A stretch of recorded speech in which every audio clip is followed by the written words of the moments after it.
Hi there, this is Ranjit, and in this video we'll be doing the unboxing for this Oppo F3 Plus, and this is a really big box. And before anyone asks why am I reviewing this device, I've got a lot of inquiries from you guys to review Oppo devices, and I generally don't like reviewing Oppo devices because I feel they are just overpriced. I don't know the exact pricing for this one, but this one is rumored to be priced around 31 to 33,000. So I feel for the specs they are sort of overpriced. And the irony is that this Oppo is the parent company of OnePlus. OnePlus makes some good product, but definitely Oppo sort of overpriced. And regarding the specs, this is powered by the Snapdragon 653 SoC. And again, as usual, it's an Oppo phone, so they are concentrating on the selfie cameras. This one actually has dual selfie cameras, a 16 and an 8 megapixel shooter, whereas the rear facing camera is again a 16 megapixel with f1.7 lens, and it says it also has that walk charging, that's fast charging what Oppo has, and it has a 4000 milliamp hour battery. Comes with 64 GB storage and 4 gigabytes of RAM. Again, I'll have the exact pricing in the YouTube show notes. So it's a very big box, as you guys can see. So let me keep this to the side. So as you can see, this is the smartphone itself. Let's take this out, and it's a Phablet device. It's having a 6-inch screen. So we have the SIM ejector too. Let me keep that one also to the side. And looks like we'll have some paperwork, and we also get a case. So some paperwork and a flexible rubber bumper case that you are getting in the package. And as you can see, the power brick is really big because of that walk fast charging, and this is a 5 volt 4 amp charger that you are getting, and this will charge this device really quickly. And as you can see, it's really big in size compared to most other chargers.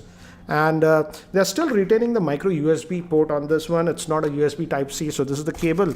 And we get some earbuds, and so we get a headset also in the box. So let me just show you that. And it's a in-ear style that you are getting. Let me zoom in and show you guys that one. As you can see, this is the earphones that we get, and we also have a button here to take or end calls, and also it has a microphone with the Oppo branding. So let me keep these things to the side, and let's look at the handset itself. So here we have the handset itself, and as you can see, it's massive. It's having a 6-inch screen. In terms of specs, actually it is very similar to the Samsung Galaxy C9 Pro. That's also having a 6-inch screen with the Snapdragon 653 SoC. But this one is having that selfie camera. And so yeah. So let me actually try to give you a physical overview first. And again, as you can see, it's having a dual SIM, but it's a hybrid solution and not a dedicated SIM slot that it has. So let's take out this plastic that we have on this,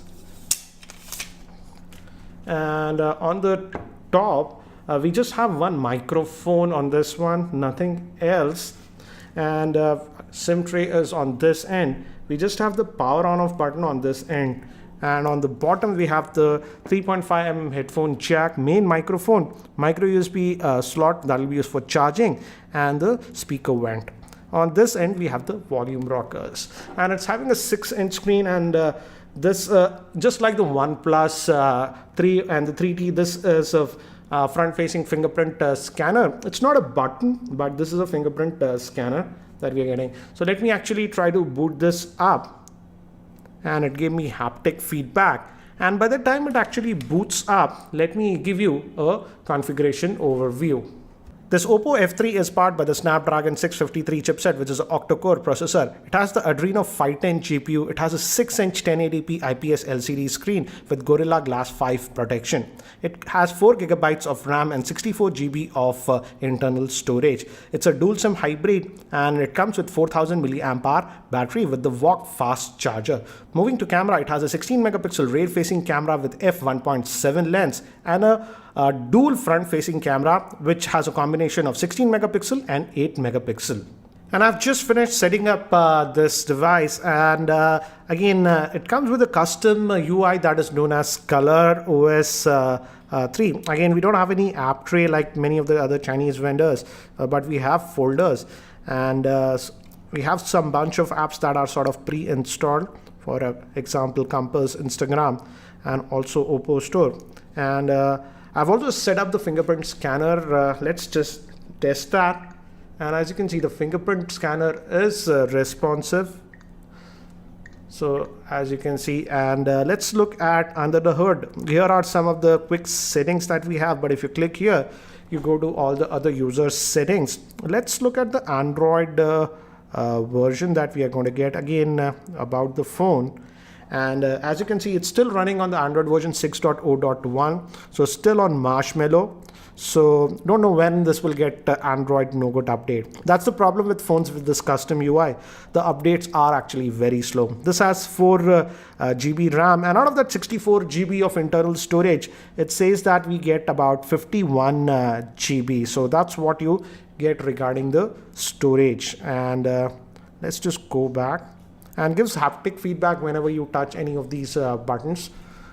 So this is the UI that we have, and in terms of build quality, the build quality is nice. We don't have any creaking noise or anything. But let's quickly look at what is the selling point of this device. That's the camera. So let's just open the camera interface and let's say agree. And again, this is the UI that we are seeing on many of the other Chinese phones, similar like the iPhone.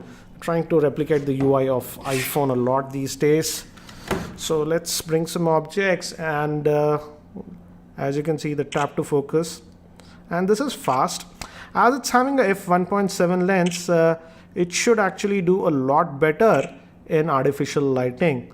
So let me actually show you some of the sample shots that I've shot with this Oppo F3.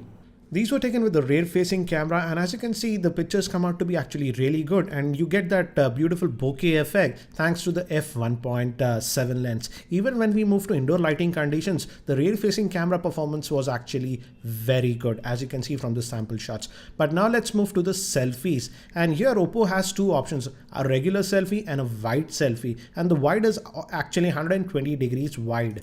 It also takes good selfies in artificial lighting conditions, and this is the same selfie in that wide 120 degrees shot. I also took some shots in low lighting conditions with the rear facing camera, and the camera performance initial impressions looks to be good. And I don't know why Oppo is just marketing this device as a selfie camera, because even the rear facing camera looks to be good. But guys, as of now, I'm sort of undecided if I should do a full review of this device or not, because I feel for the price, it's actually highly priced. Again, I leave it to you guys. I'll run a poll and you guys decide in that poll if I should review this Oppo F3 Plus or not. So guys, that's it for now for this quick unboxing. And if you're not subscribed to my YouTube channel, hit that subscribe button. Thanks for watching. This is Ranjit, and I hope to see you in my next video.